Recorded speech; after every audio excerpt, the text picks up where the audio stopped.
You, Herman, I told Herman, spare something for my funeral, but he didn't listen to me.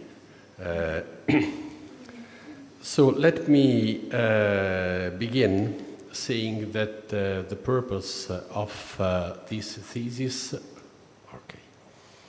on an object of religious historical research is offered to you from the limited and specific practice that is my own.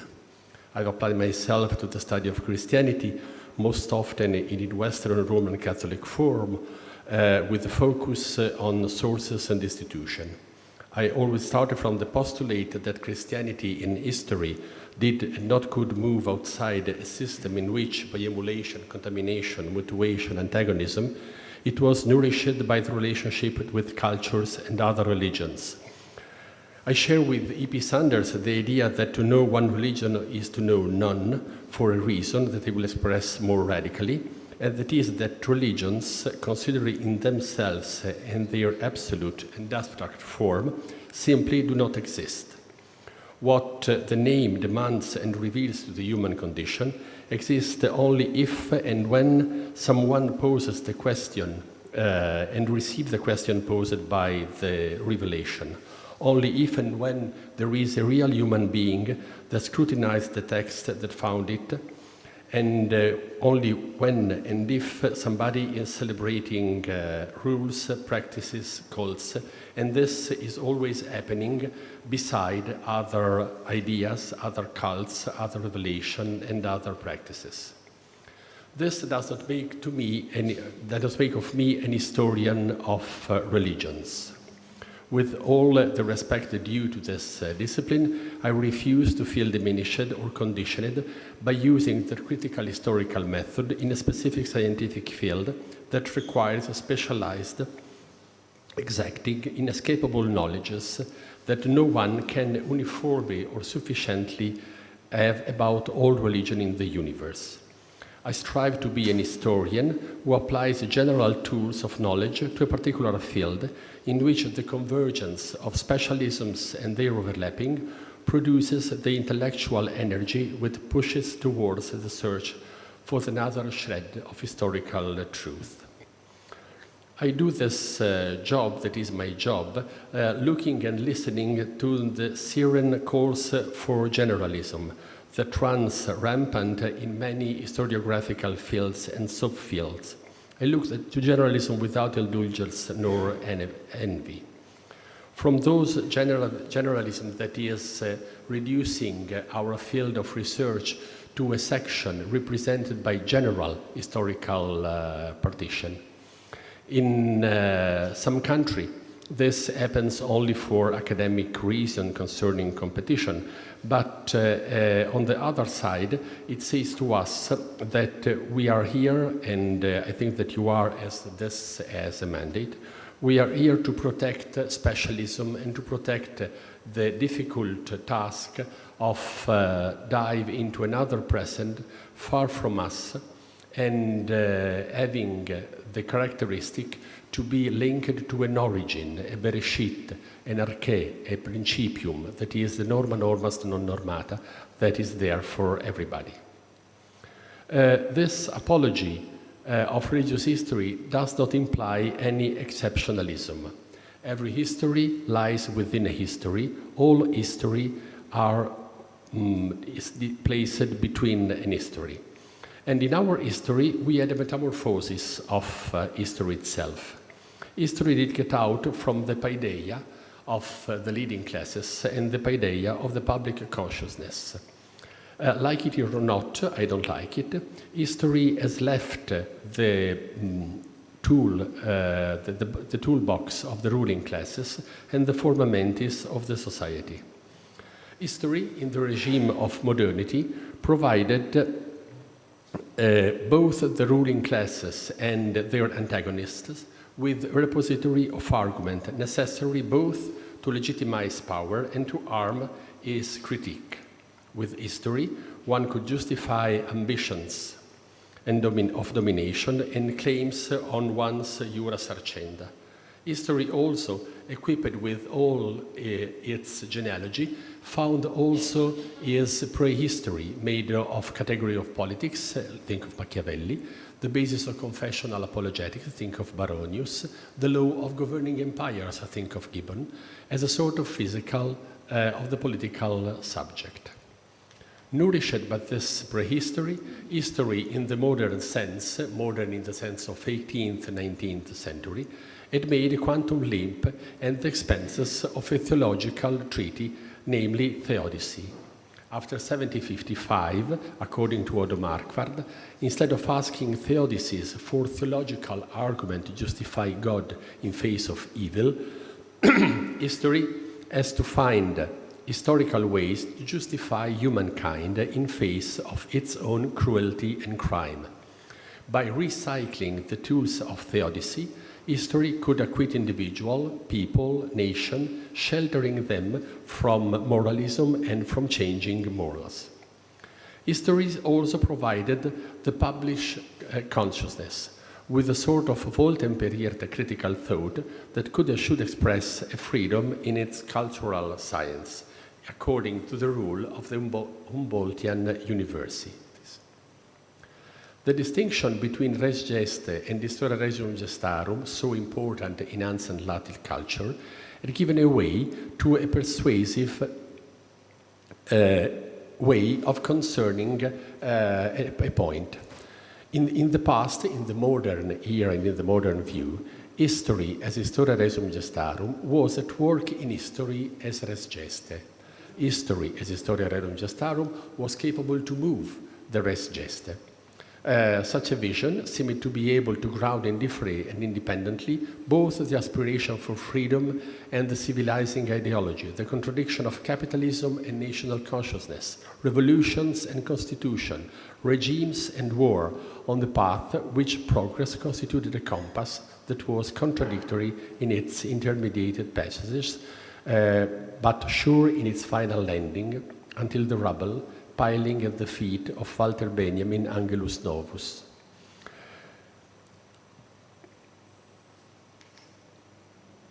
The eclipse of history from the public paideia has been surrogated by economicistic presentism. The culture of historicism, with all its nuances, has been replaced by an economic mechanism quite different from the Marxian materialistische Geschichtsauffassung.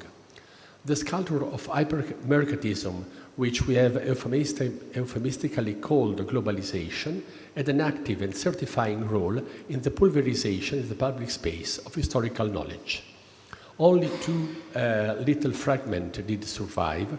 One is the area of the so-called public history, in which the professional is supported to insert oneself into a public debate. The other is a territorial claim. And if you read, thank you. If you read the long article cited by Vladimir Vladimirovich Putin in July 2021 about the destiny of Rus and Russia, you will find that at least in some way history in the old sense did survive, but it was not a great consolation for many of us. The eclipse of history from the public paideia does not mean a rarefaction of production or the different path for contemporary science. In fact, even history has moved along a path of quantitative hypertrophy and progressive specialization that has tended to ignore the different structure of historical science with respect to art sciences. In art science, in fact, the obsolescence of published results keep the level of what everyone is supposed to know constant and low. On the contrary, in historical sciences and in humanities, shrinkage is brought about the multiplication of niche, legitimized the overproduction, at risk of losing the insight of past authors. Religious history has been, in this way, a functional tool for Christian religious experience in the Western landscape, both for those who claimed its value and for those who decree its end in the idea of secularization as a progressive and ineluctable destiny. Thanks to the end of the Odyssey, religious history has indeed been part of the very birth of a modern conception of history. History has been used as an apologetic leverage, solidifying its role, and despite everything, the history of scriptures, doctrines, institutions, practices of the community has had in the Christian sphere a precursor impulse to the modernity in the age of confessional controversies. History, from Flavius Illyricus as well as from Caesar Baronius, was an erudition that could exactly divide the true church from the corrupted one, the church suffering of deformation and the church benefiting of reformation. And this idea has brought the sense that there is something to be known in the past that is a benchmark for present and future situation. Religious history has, as I said, developed a dynamic of specialism that made individual niche increasingly irrelevant and overproduction more devastating. This process coincided with a very profound toolbox change. Beside classical and biblical languages, lato sensu, the knowledge of German, French, and Italian connotated the learned of the 19th century. In its place today, in the 21st century, a pedestrian English, like my one, took over with a very modest word set and a certain syntax. Even access to sources became mediated. And I was always impressed when E.P. Sanders that mentioned expressed the necessity of reading the sources in the original language, things that will horrify a scholar that is unable to think that you can read the canon law in English or the Eusebius in translation. This brought to an aporia that is the aporias of hyperspecialism, where the focus of a work I was able to edit in the year 2000, edition of the 20th century historical religious knowledge, shown some contradiction. On one side, as in every scientific discipline, specialization brought scholars into more and more narrow sectors. But on the other side, this idea brought back the power of synthesis to the authorities, religious authorities, for instance, and religious propaganda that have the power of offering simplified way of understanding religion and religious idea in a good way.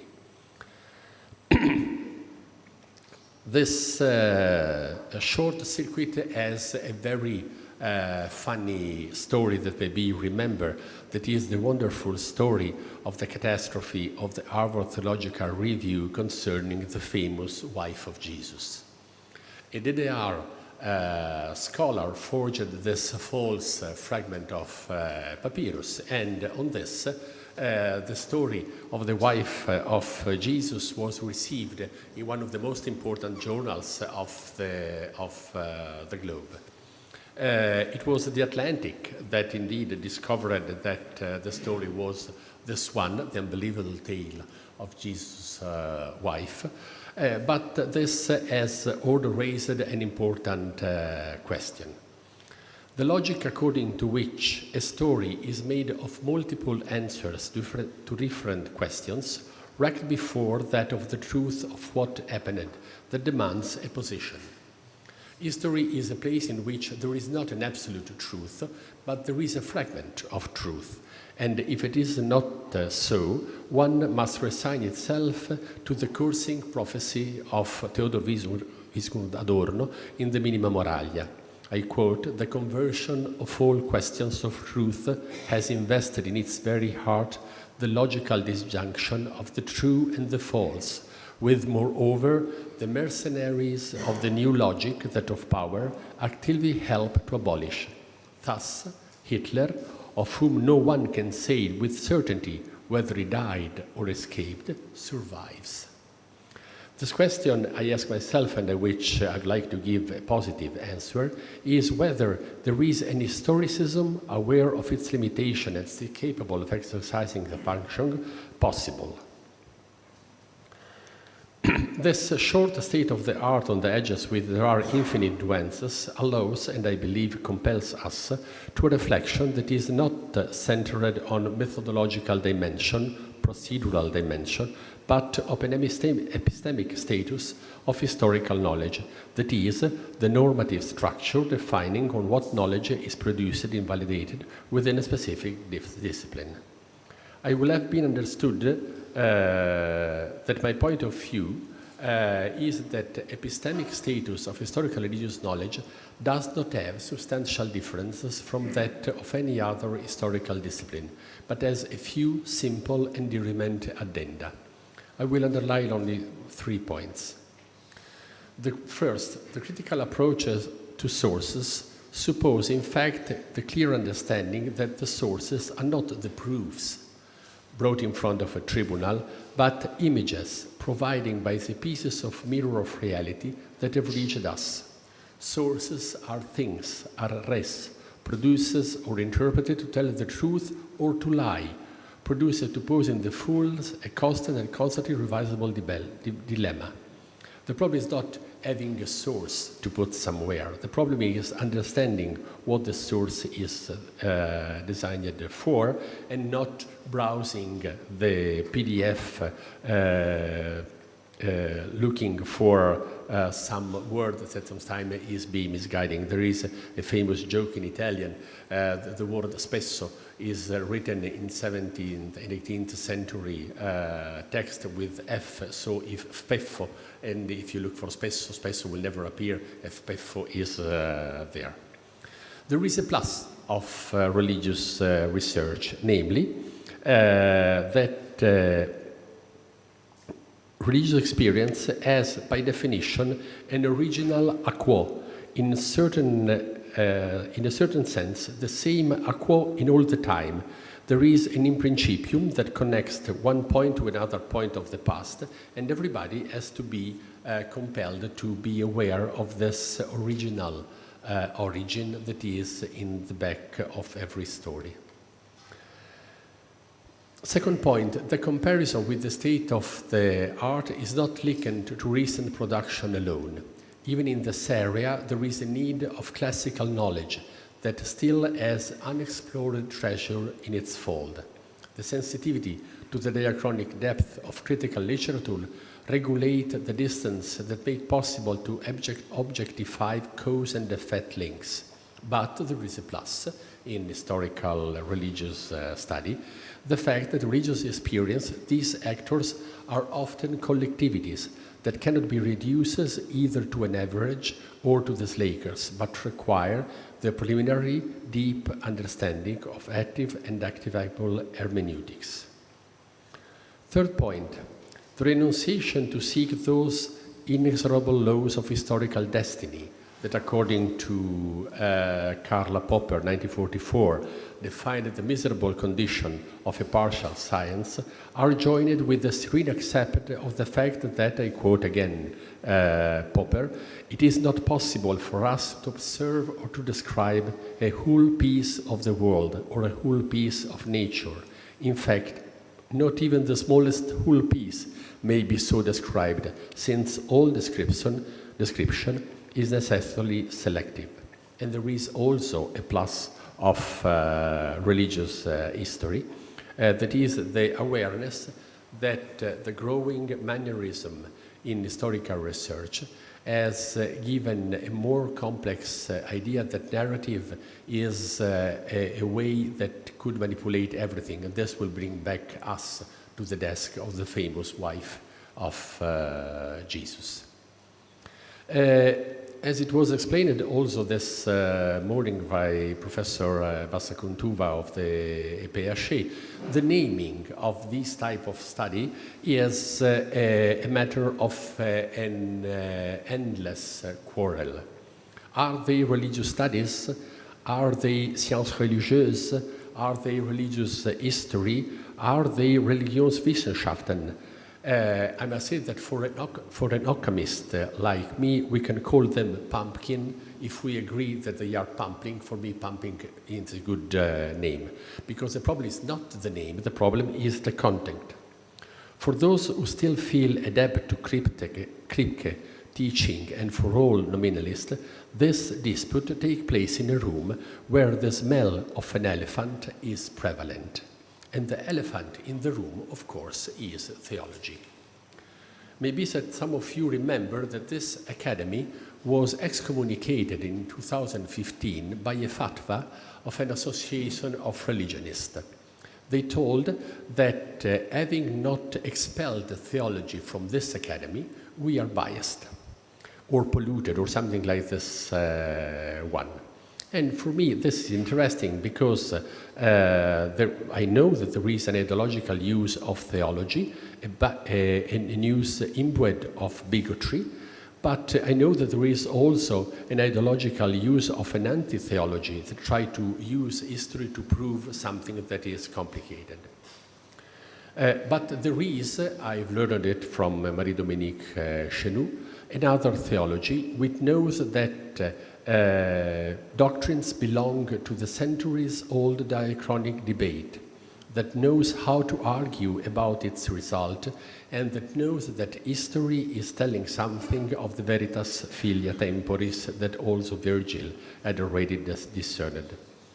What I'm proposing then is that the epistemic statute of the history and of all discipline with an historical critical axis that traverse or are traversed by religious experience, determined by their own the object on which they want to produce a knowledge. For me, this is the point. Who is defining the object? History as the history of experiences and of the ideas that feeded it, if one were to put in the formula, history of belief and praxis, which are nonetheless the outcome of long-lasting processes. History and only history, all history and only history. The history of religious experience, no, it cannot identify itself with other knowledges and other disciplines, but knows that it cannot ignore them. It knows that it cannot identify itself, but it cannot ignore theology, called conviction, emotion, all things that a modern jargon calls belief. This is not a new problem, not it is specific. It concerns the connection with a culture. The object of religious research then is a set of experiences and conception of knowability of which remains open regardless of one's starting position. And it is indeed the knowability which demands that the object be allowed to find its place if the primacy of object is desired. Some of you maybe are familiar with the quarrel that opposed Hubert Yedin to Giuseppe Alberigo in the 70s in a famous debate starting with an article in Concilium. On one side, Yedin said that history receives its object from theology. So it is the Roman Catholic theology that can tell to the historian what is the Roman Catholic Church. Alberigo said that history receives its object by history itself. It was a position with no possible mediation, with a radical difference in dialectic, but the observation we can make is that what they wrote about the Council of Trent or about Vatican II is more or less of the same quality. Starting from different points and starting of different hypotheses, they produce good result. And if you see this in the light of the wandering weather of Tennant, Taming of the True, this makes the hypothesis that the primacy of the object in religious history is the quid that we could call historical sense. The primacy of the object does not mean that history has a certain number of disciplines that a German language in the 19th century called ancillary disciplines, made of great scholars. This idea is that there is a long path going to the object. It is not something that could be done without an effort. But this too, thanks to the eclipse of the history from the public ideas that I was mentioning at the beginning, is also marking our field. I'm always impressed when I see that now that in principle we are all digital, all digitized, PDF eater, and so on, we are incapable to continue or to conclude great effort made by the scholarship of the 19th century, the Registrarum Pontificum, and other type of sources that are there. And on the contrary, what we see is the growing role of an historiography that we can call the Mannerist. Historiography inspired by the publish of Paris Dilemma, inspired by the sense that if you are not recorded on a social media, you do not exist. And this is the image of historian made by an AI program. This is the young historian made by AI. The Mannerist historian is simply capable to manage the tools without any real result. 25,000 characters including spaces, apotropaic notes explaining why this is not disputed in this place, with a good number of sources, with good number of bibliography, with the adoration of the new divinity of scholarship, academia.edu, archive.org, that offer to everybody the possibility to quote things that they have not read and to read things that they will not quote. The primacy of the object, in my view, is on the contrary what commands the heuristic question in the age of the dematerialization of sources support, quod vulgo digital humanities.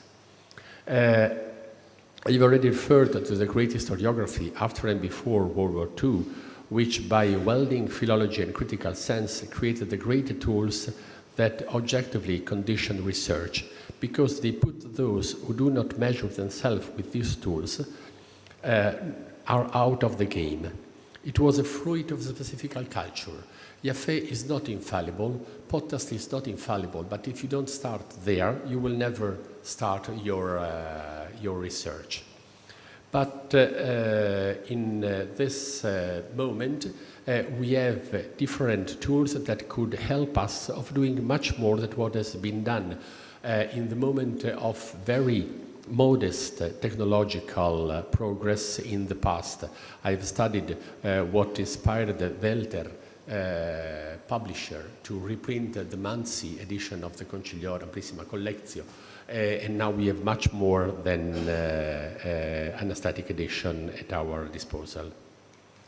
The entry of AI systems, AI system means data plus computational capacity plus codes.